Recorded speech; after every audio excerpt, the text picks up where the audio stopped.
Hey y'all, I just woke up from a nap. Sorry, that probably was really loud. I have my microphone sitting just like right here on my desk, which is bad news because my desk is this absolute madhouse clutter because I've been crafting. Let me see, wait a minute, I'm gonna cover up my midriff a little bit before I start panning and tilting, but yeah, this is what's going on my desk. Instead of a microphone and keyboard, my keyboard is sitting down in my trash can. Yeah, because I got all this going on. I could look at the amount of room I have to use my mouse. It's very touch and go sometimes. But yeah, I've been making paper beads because that's my absolute and total obsession, as some of you may know. I've gone a long ways from making some pretty shabby, ratty looking things, and now I feel all superior. I think I'm the queen bead maker. And I go on Etsy and stuff, and I look at other people's, and albeit there are some people that are making really, really nice looking stuff, but they're few and far between. Most people's stuff just looks like poo compared to mine, and I'm always improving my techniques and my everything, and it's a lot of fun. Anyway, that's for another day. I do want to do some videos showing how to make them, so you guys can do that as well, but can't promise anything anytime soon. I had a great weekend. I'm still really tired and my muscles hurt. But had a fabulous weekend. Elabeth, friend Elizabeth, contacted me. I've got glue all over my hands. It's like I'm peeling my skin up, but I'm not. I don't know if you can even see it.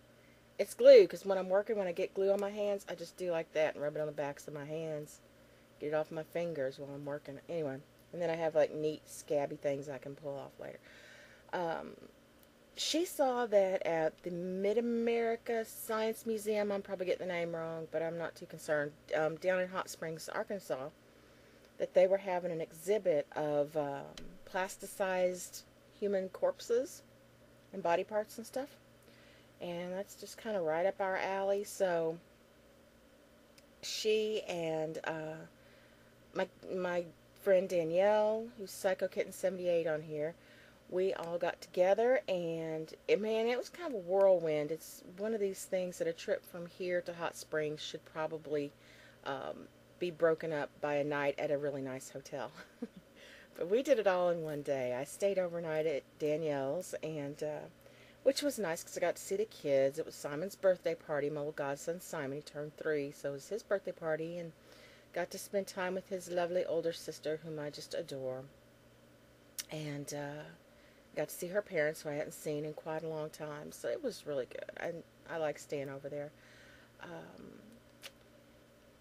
And then we got up bright and early next day and headed for Hot Springs. And thank you to Elizabeth for doing all the driving. And letting us use her very comfy vehicle. And we went to the museum, saw the bodies and all the other fun stuff, including this exhibit that was there called Grossology, like Grossology 101 or something. That was, I'm sure, geared for children, but we got just a big kick out of it and enjoyed it immensely.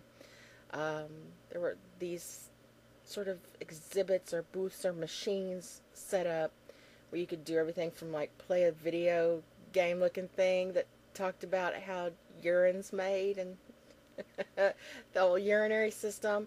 And there was one that had this little metal nozzle, and you bent down and put your nose on it. It had a hole at the top.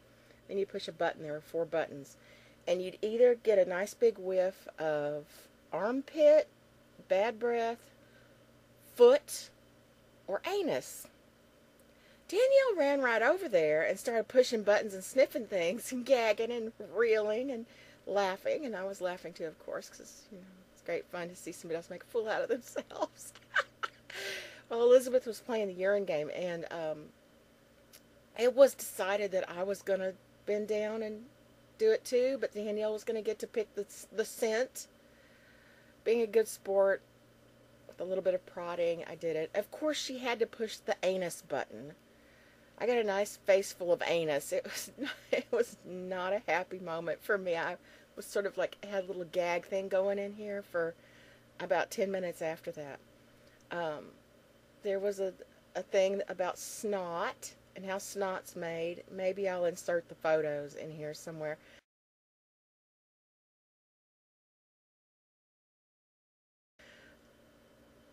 And he talked in a British accent, if I remember correctly, about the sinuses and how they make mucus and how boogers are formed and stuff. And then at some point, this huge water balloon looking thing comes down out of his nose and it wiggles as he turns his faucet head and talks about snot. But I wanted to go crawl up in his lap. He had a very large lap and a very cozy looking bathrobe on. Um, there was one that made fart noises. It was just everything, about like stuff that comes out of your body basically. There was a giant operation game. I would put up the one photo that I have of somebody playing it, but it's Elizabeth, and she would probably murder me if I put up a photo of her without asking. Lots of fun stuff to do beyond the main thing we went there to do, and I'm so glad we went. There was a giant Tesla coil. I'll link you to Elizabeth's video on that, because I took a video too, but it's pretty grainy because my camera's kind of old and um, doesn't do very well with video, my digital camera. But she got a really good picture of it. I warn you, brace yourself. Turn down the volume maybe. I don't know. It was scary at the moment, and it was still scary to me in video. But we went to, okay, our bodies. Elizabeth and I both thought it was going to be the European one. But it turns out, Danielle told us it's very controversial because these bodies are from China, I think. Um, the plasticizing was done in Beijing. I'm going to put up a link to a really interesting video that was done with a pathologist that went around and talked about what you were seeing. And if you're not easily grossed out, watch the video. It's really good. It's like 9 minutes long. And pretty much is exactly the exhibit that we saw. It seems that it's broken up, that there are different exhibits that tour around, that right now there's, I don't know how many. Let's just say, for the sake of argument, maybe there's a dozen of them touring around the U.S. Maybe less, maybe more. And but that one, it appears that they are at pretty much the same exhibit that we went to.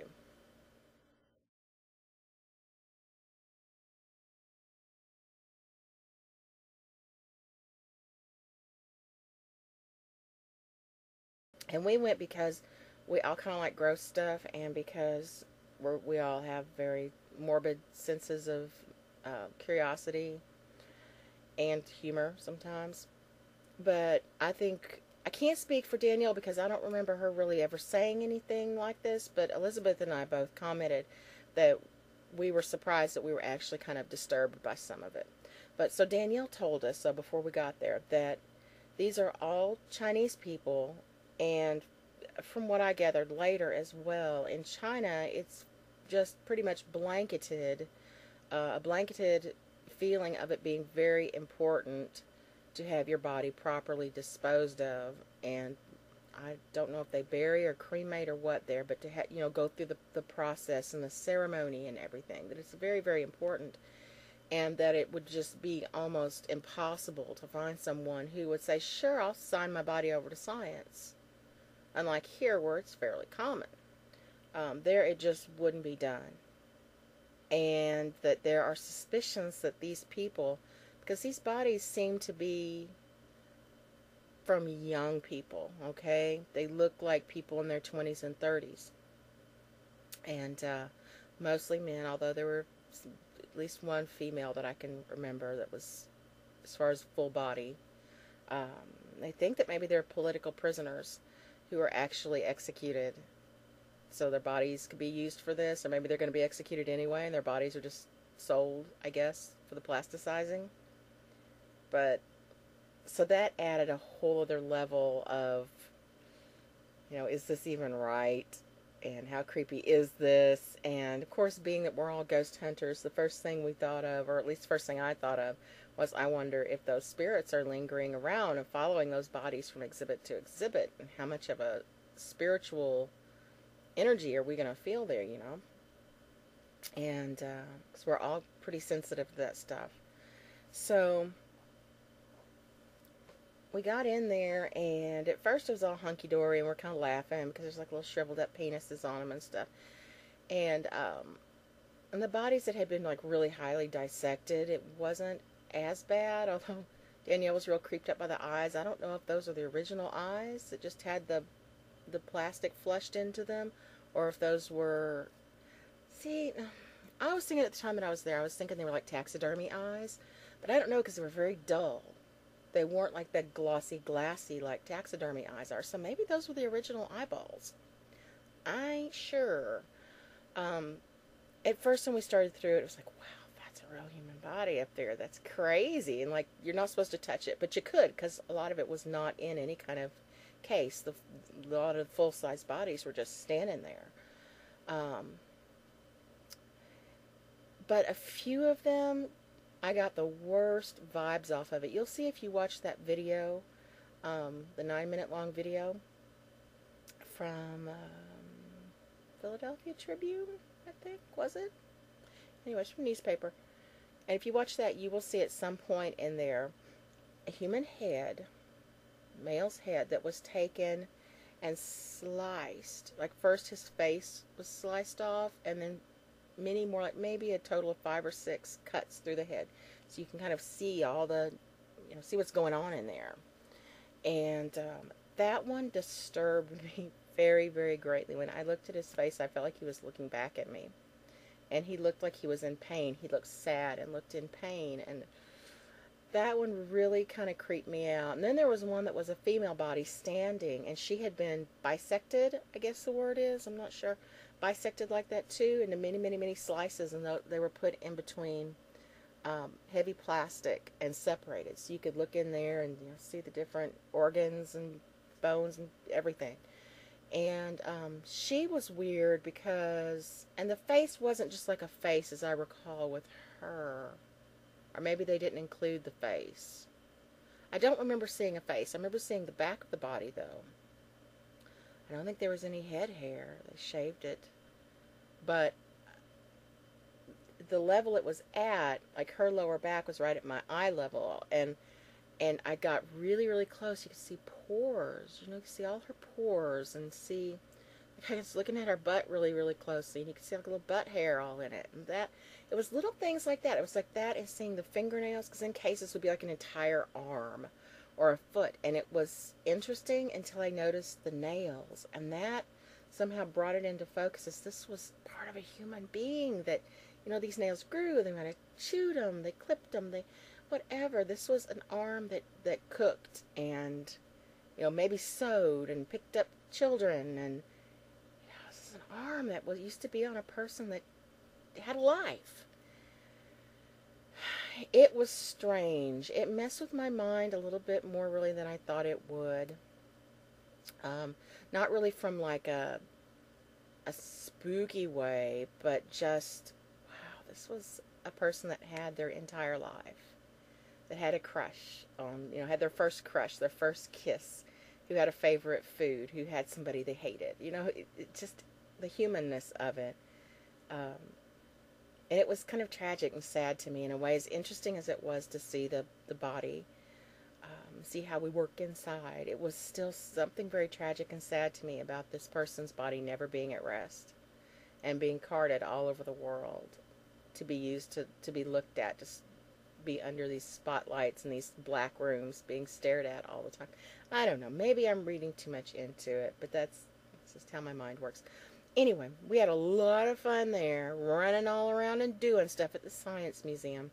It was all good. I had a great time. And, yeah, that's about it. Just want to catch up on what's going on with me. I need to kind of get my face pulled together. So I got to go to the store and grab some stuff before they close at 8 o'clock. So, that's it. Bye.